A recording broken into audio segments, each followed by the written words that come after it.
என்னமோ உங்க பேரெல்லாம் சொல்றதுக்கு எங்களுக்கு ஏதோ ஒரு பெரிய பயம் மாதிரியும் அப்படி ஒரு விஷயத்த சொல்லிடுறது. பேரை சொல்லணும், பேரை சொல்லணும், பேரை நான் ஒரு படத்துல சொல்லுவேனே, லியோவை பார்க்கணும், லியோவை பார்க்கணும், லியோவை பார்க்கணும்.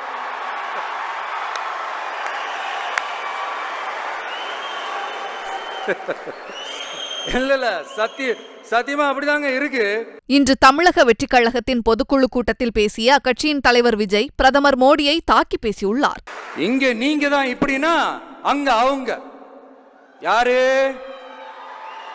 உங்க சீக்ரெட் ஓனர்.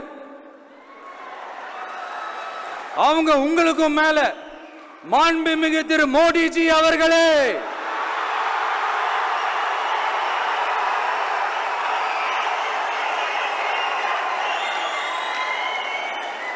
என்னமோ உங்க பேரெல்லாம் சொல்றதுக்கு எங்களுக்கு ஏதோ ஒரு பெரிய பயம் மாதிரியும் அப்படி ஒரு விஷயத்த சொல்லிடுறது. பேரை சொல்லணும், பேரை சொல்லணும், பேரை நான் ஒரு படத்துல சொல்லுவேனே, லியோவை பார்க்கணும், லியோவை பார்க்கணும், லியோவை பார்க்கணும்.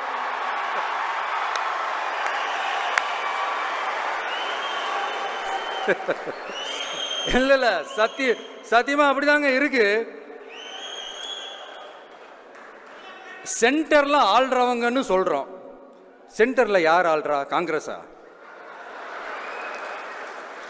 இங்க ஸ்டேட்ல ஆள்றவங்கன்னு பேசுறோம். இங்க யார் ஆள்றா? அதிமுகவா?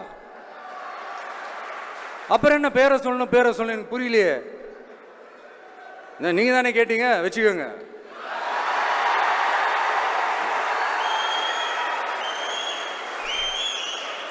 ஓட்டுக்காக காங்கிரஸ் கூட தேர்தல் கூட்டணி, கொள்ளையடிக்கிறதுக்காக உங்களோட, அதாவது பாஜகவோட மறைமுக அரசியல் கூட்டணி, இப்படி உங்க பேரை சொல்லியே மக்களை ஏமாத்துறதும், உங்க பேரை சொல்லியே மக்களை பயமுறுத்துறதும், இப்படி இந்த கரப்ஷன் கபடதாரிகளுக்கு மறைமுகமாக உதவும் உங்க அரசுக்கு ஏஞ்சி தமிழ்நாடு தமிழர்கள்னாலே அலர்ஜி.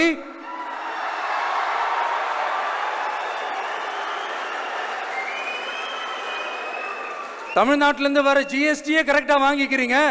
ஆனா தமிழ்நாட்டுக்கு பட்ஜெட்ல நிதி ஒதுக்க மாட்டேங்கிறீங்க. இங்க படிக்கிற நம்ம பிள்ளைங்களோட படிப்புக்கு நிதி ஒதுக்க மாட்டேங்கிறீங்க. ஆனா மும்மொழி கொள்கையை திணிக்கிறீங்க. டீலிமிட்டேஷன் என்ற பேர்ல தமிழ்நாட்டோட பார்லிமெண்ட் சீட்ஸ்லையும் கை வைக்க பாக்குறீங்க. ஒரே நாடு ஒரே தேர்தல் நீங்க ஸ்டார்ட் பண்ணப்பவே புரிஞ்சிருச்சு பிரதமர் சார், உங்க பிளான் என்னன்னு, எங்கெல்லாம் எப்படியெல்லாம் எந்த திசைகள் எல்லாம் இந்த நாட்டை கொண்டு போலாம்னு. சார் உங்ககிட்ட நாங்க சொல்லிக்கிறதெல்லாம், தமிழ்நாட்டை கொஞ்சம் கேர்ஃபுல்லா ஹேண்டில் பண்ணுங்க சார்.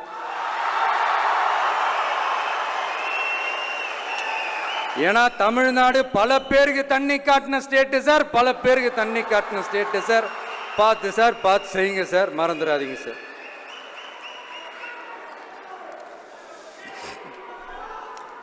தமிழ்நாட்டு மக்களுக்கு இன்னைக்கு இந்த பொதுக்குழு வழியா ஒரு உத்தரவாதத்தை நாம கொடுக்க போறோம். நம்ம ஆட்சி, அதாவது உங்க ஆட்சி, உண்மையான மக்களாட்சி,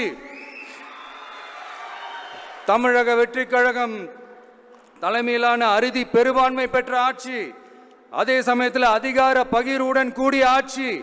அப்படி இந்த ஆட்சி அமைஞ்சதும் பெண்கள் பாதுகாப்பை 100% உறுதி செய்வோம்.